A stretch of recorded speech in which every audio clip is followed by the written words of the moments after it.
Alright, hello everybody and welcome back to my YouTube channel, Living on Insulin. Thank y'all so much for coming back for another video. Today is a very special day because I have my eye doctor, Dr. Kathrine Laney, with me, and she agreed to do a YouTube video with me, and so I'm so excited. I hope that y'all can hear us because I've never done a video with the mask, so I hope that y'all can hear us.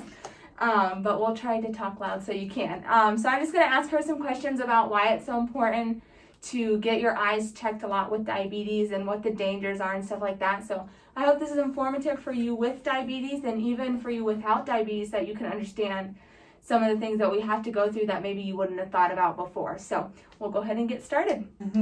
Okay, so the first question is, why is it so important that diabetics get their eyes checked regularly? Yeah, that's a great place to start, is because early catching of any kind of disease process is so key.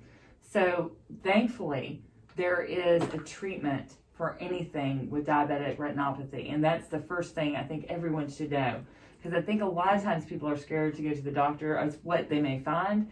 But the reason for the eye exams and the important thing about diabetic eye exams is the fact that you can actually treat things better to treat it early than later.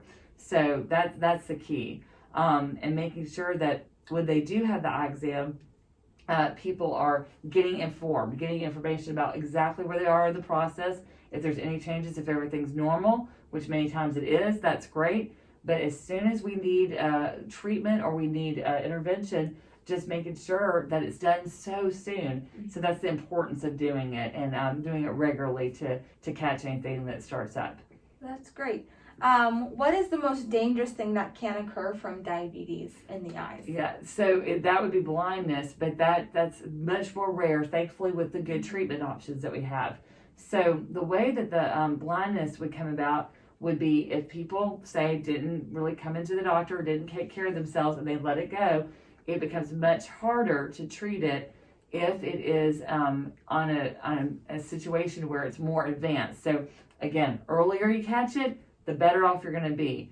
The later you catch something, it does take the retina doctor, who's a specialist that deals with diabetic problems, a lot longer to sometimes get the person back to normal if they can. So that's the reason why again, eye exams are so important, to make sure that you're not getting to the point that you could go blind or even are at risk for going blind.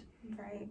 What steps can a diabetic take to ensure good eye health?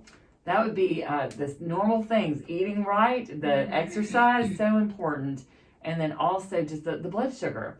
It really comes down to, if you are keeping your blood sugar in a good place, it will pay off. It's hard, but it does pay off, and it just safeguards those eyes. The reason we have problems with diabetes is because the blood sugar gets in those tiny little blood vessels in the back of the eye, and they cause them to leak and bleed. And the leaking and bleeding can actually swell the macula, which is the main part we see out of. Again, treatable. You can get some treatments with the retina specialist to make that better. But then if they get bad enough over time, they'll actually close off and new blood vessels will start to form. And so that would be another treatment, possibly with laser, to do that.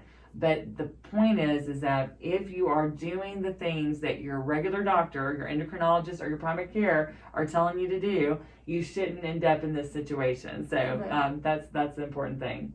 Awesome. So the last question is, what steps do you guys take as eye doctors in the eye care of a diabetic when you're examining the eyes? Yeah, so every eye exam is going to contain, like, checking your eye pressure and your vision, and then seeing if you need glasses, that kind of things. With diabetics, we definitely want pictures of the retina, the very back part of the eye, because it is the retina. When I've been talking about these blood vessels, I've been talking about the changes. The very back part of the eye is the retina. I think we talked about that we're going to put some eye pictures and links so you guys can actually see where the retina is. But I mean, I've said that very well. It's retina is where the problem usually is. So when we want to look at that retina really good, and the retina has got the blood vessels that we want to make sure are safe and healthy. You've got to dilate the eye, the pupil, to make it very large to see in the back of the eye. And then you also need to take pictures to make sure you know exactly what it looked like at that date and time. And that's usually done year after year. That's why it's so important to get it done yearly. It's only when diabetics have problems that they'll start coming every 6 months, or in some cases every 2 or 3, depending on the situation. But those are usually people that have had it for a very long time or have problems that have gotten involved with their eye as they've gotten older. But the diabetic exam is always going to contain a dilation and also the pictures. And then everything else is pretty much done similar to a routine eye exam. Well, that's awesome. Thank you so much, Dr. Laney, for doing this video with me. I really, really appreciate it. You're very welcome. We hope that y'all enjoyed this video. I hope that it was informative for you. Like she said, there will be some links in the description box down below so that y'all can go check out, get more informed on just eye health with diabetes and stuff like that. So I hope that y'all enjoyed this. Make sure you like and subscribe, and I'll see you next time. Bye.